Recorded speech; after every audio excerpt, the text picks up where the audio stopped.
et bienvenue dans le Dico de l'IMO dédié au LMNP ancien en résidence de service sous bail commercial. Aujourd'hui, on va se pencher sur le terme bail commercial. Le bail commercial, c'est quoi? C'est un contrat de location entre un propriétaire et un locataire. Ici, on appellera le propriétaire bailleur et le locataire preneur à bail.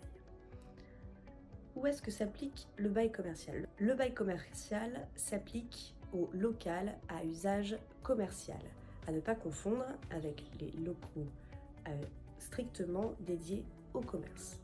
Donc qu'est-ce qu'un local commercial? Ça peut être des commerces, des hôtels, des entrepôts, des bureaux, des restaurants et même des résidences de service. Ici, on va se pencher sur les résidences de service, où le bail commercial s'applique. Qu'est-ce qu'une résidence de service? Une résidence de service, c'est une résidence de tourisme, une résidence affaires, une résidence étudiante, un EHPAD ou une résidence senior. Quand vous êtes propriétaire d'un bien en résidence de service, vous êtes propriétaire d'un local d'habitation. On pourrait donc penser que c'est le bail d'habitation qui s'applique. Or, vous êtes locataire d'un appartement, vous êtes propriétaire d'un appartement que vous louez à un gestionnaire. Le gestionnaire qui lui-même le loue au locataire final. Vous êtes donc lié avec ce gestionnaire par un bail commercial. Quelles sont les caractéristiques d'un bail commercial? On a tout d'abord la durée du contrat. On appelle généralement le bail 3-6-9. Et en résidence de service, il a souvent une durée de 9 ans, voire même 11 ans et 9 mois. Ce qui donne une certaine stabilité à cet investissement. Ce dernier peut être renouvelé et résilié sous certaines conditions. Deuxièmement, nous avons le loyer. Ce dernier est déterminé dans le bail commercial à sa signature. Il peut être révisé de manière périodique en fonction des clauses spécifiées dans le bail commercial ou des indices de référence économique. Troisièmement, nous avons la destination des lieux qui détermine l'usage du coup des lieux, c'est-à-dire l'activité professionnelle que le locataire doit effectuer dans ces lieux.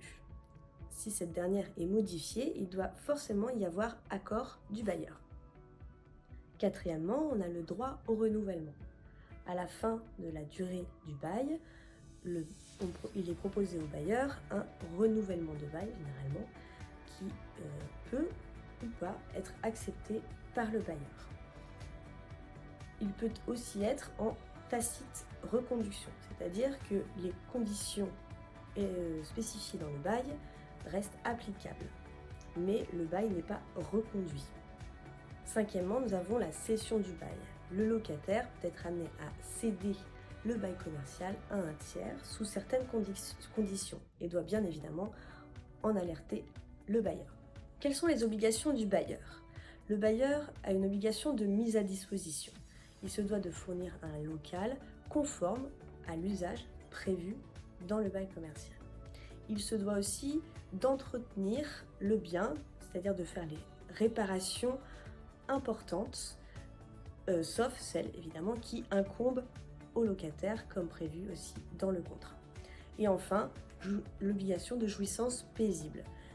Le locataire doit pouvoir jouir paisiblement du local. Quelles sont maintenant les obligations du locataire? Le locataire a une obligation de paiement de loyer et des charges locatives à échéance convenue.